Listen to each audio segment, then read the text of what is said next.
We thought the worst.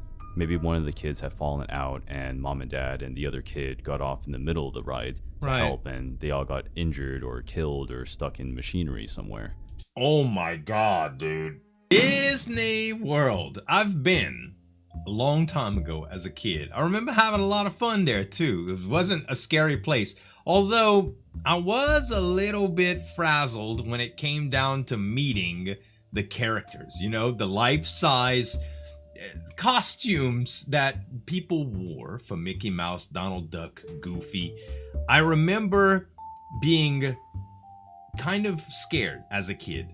I mean, I didn't think these people meant me harm, but I knew they were people and that it really wasn't Donald Duck and Mickey Mouse and Goofy. I knew there were people behind those costumes, and it just seemed like a strange interaction. Also, they wouldn't talk like they did in the cartoons and stuff like that. So the whole interaction was a little bit weird.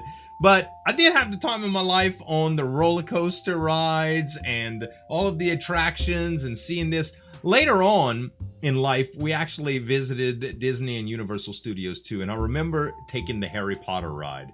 And guys, I gotta tell you, that was an incredible experience. I'm not big on scary roller coasters and stuff like that. But rides that kind of like take you on these adventures and these themes that, you know, that you really, really fantasize about, like the fantasy stories that get told in these adventure movies and stuff. Really, really, really cool experience. So I've had great experiences at Disney World. I can tell you though, there's probably some people that don't have the greatest experience. It's a big place. It's easy to get lost. There's crazy characters walking around. You never know. Spook's gonna tell us a story today about a Disney horror story, and we're gonna react to it. Make sure to head on over to his channel, click the subscribe button, click the notification bell, and if you really like reaction videos, make sure to subscribe to my channel as well. Let's get into the reaction. I work in security at Disney World, aka the happiest place on earth. Okay. I've been with the company for 23 years. Dang. The first 20 years I worked in the parks, nabbing shoplifters and rounding up people who were drinking too much for the heat. Sure. Occasionally there'd be a fight to break up, but people usually kept it pretty mild. Who's fighting at Disney? The heat and walking was getting too much for me the last few years, so I asked to be transferred somewhere with AC, and the company moved me to one of their resorts. While the working conditions were 110% better, the guest issues were trickier, mainly domestics. Okay.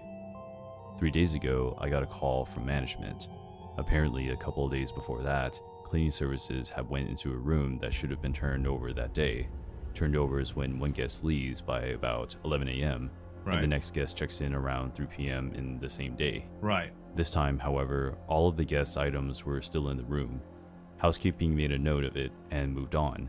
But during the next 2 days, when they entered the room, everything was still there and untouched. I went to check it out, and sure enough, there was an empty room full of luggage, clothes, snacks, some toys, everything a family would need for a vacation. Right. The manager had already looked up the previous reservation, and it was for a family. Okay. Dad, mom, 2 little kids. I tried to call the phone numbers they had given, but all I got was voicemail.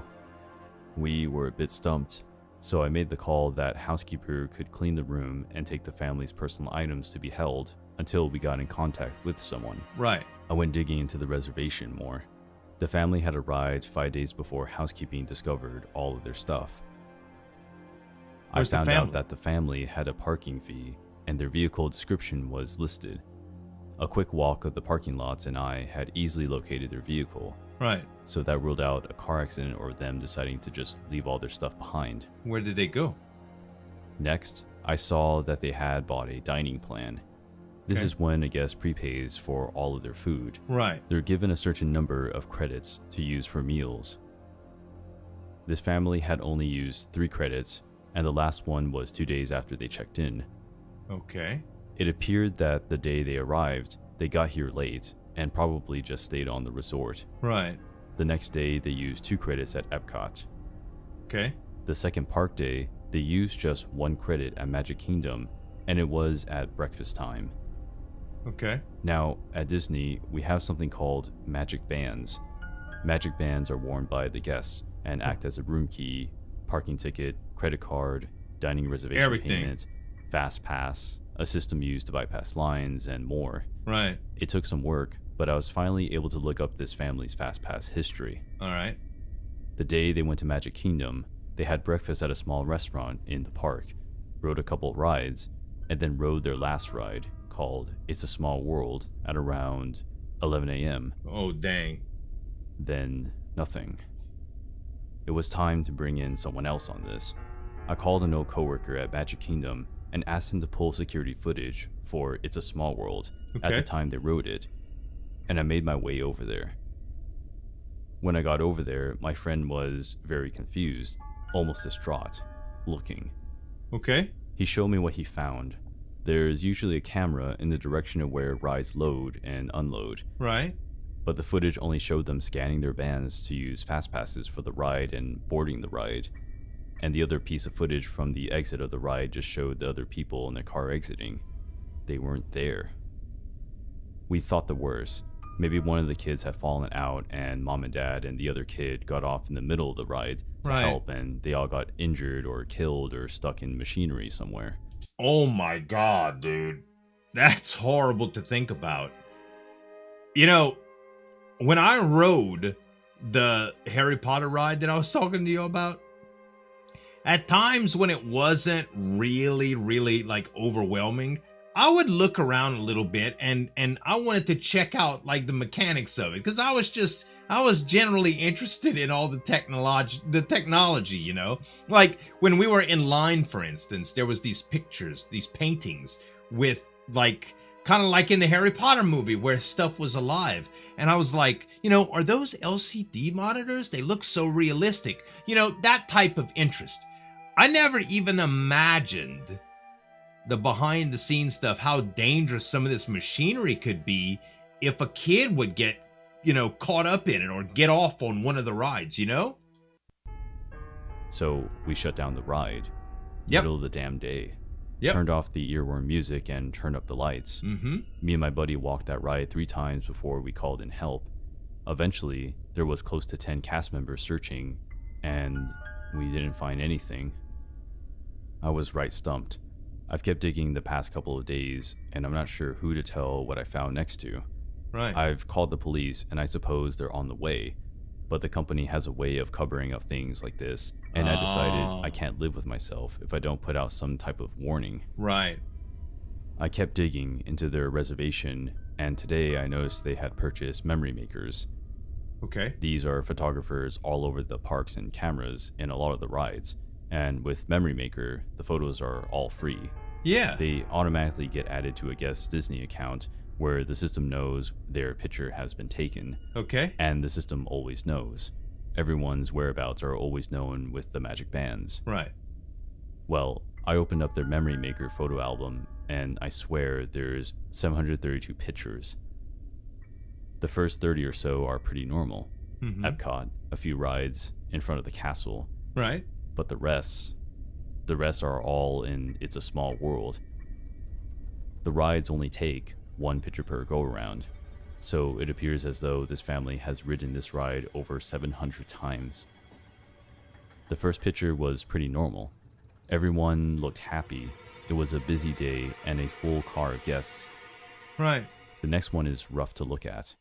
The car is empty except for this little family, and they look so darn confused. The next 10-15, I can see Dad getting angry, yelling. Mom is holding on to those 2 kids like her life depends on it. And you can see the kids getting increasingly upset, crying. And it goes on and on. What the heck, dude? After 50 or so, it looks like they're trying to get out. Right. In one, the dad is missing. In another, they're all gone. Maybe like they've bailed early in the ride and tried to walk out. Right. But in the very next one, they're all right back in that damn car. After around 4:50 or so, I only see the mom and kids. It's just when I look closely, I can see Dad, maybe his body now, slumped down in one of the other seats. Okay. Since about 675, there's just Mom and 1 kid. Another body in another seat. The mom and kid aren't moving anymore. Looking straight ahead, pale. I closed the album. I see on security cameras that the local PD just arrived, so they'll take over soon. I wish I knew what the fuck is going on. Me too. But I also wish this damn thing had never landed in my lap. I don't think I'll be able to update this. After I talk to the police, I think I'm going to walk out of here and never come back. I just wanted to get this out there before Disney feeds the media some BS cover-up as to why a whole family vanished. They didn't vanish. I know where they are. What the hell? That's the freakiest ish I heard in a long time. It's a small world. It's like they couldn't escape the ride. I was thinking something normal, like just the machinery or whatever. There was something sinister at work. Freaking Disney World rides eating people. That's crazy how he went in and tracked him and finally found that though, and just oh my god, dude. Such a cool story, man. Spooked, y'all. Awesome storytelling. Make sure to subscribe to this man, as well as a couple other videos that I reacted to from him too. Thanks so much for watching. As always, this is Zueljin signing off, and we'll see you next time.